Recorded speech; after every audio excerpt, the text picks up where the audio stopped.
ကျွန်တော်တို့ခုနောက်ပိုင်းမြန်မာလူငယ်တွေက risk တွေရမ်းယူရတော့ဗျအ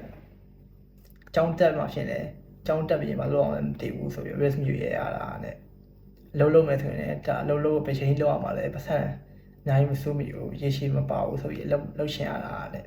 ဘာမှကို risk ယူချင်ကြအောင်ခုနောက်ပိုင်းတွေးနေတာအများပြီဘာမှလုံးမလုပ်ချင်ကြအောင်အဲ့တော့ဆိုရအကျင့်ဗျတကယ်တော့တခြားတွေးကြည့်ရင် risk ဆိုတာနေရာတိုင်းမှာရှိတယ်ဟိုကကျွန်တော်လည်းနှိုင်းပြမယ်ကျွန်တော်ဆိုရင်အဲ့လိုပတ်စံအများကြီးနဲ့ခုံကြီးတစ်ခုထောက်ရင်လည်းဘာညာရှိရတာအဲ့လိုမျိုးဆိုရင်ရန်ပြတ်တာကောင်းပါပဲလို့ကျွန်တော်ထင်တယ်ဒါပေမဲ့တခြားတွေးကြည့်လိုက်တော့အဲ့ဒါလည်း risk ရတယ်ဗျကုမ္ပဏီထောင်ပြီးတော့ဒါမှမဟုတ်ပတ်စံအများကြီးရှိတော့ store တိုင်းကြီးဖွင့်လာရရှိပြီးလုပ်ပြီးတော့မရောမကောင်းဝင်နဲ့စီစဉ်ပြုတ်သွားတယ်ဖြစ်နေတာပဲလေဒါမှမဟုတ်ခင်ဗျာနိုင်ငံရသွားပြီးအကြောင်းတက်မယ်ဘွဲပြန်လာယူမယ်ဆိုပြီးတော့အဲ့လိုမျိုးကြာကြီးမတက်နိုင်ပဲနဲ့တခုဖြစ်သွားတာမျိုး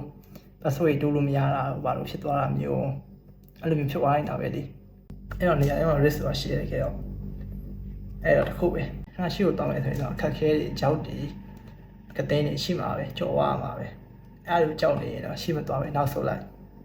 ရင်တော့ဘယ်မှာရောက်အောင်မဟုတ်ဘူးကိုလို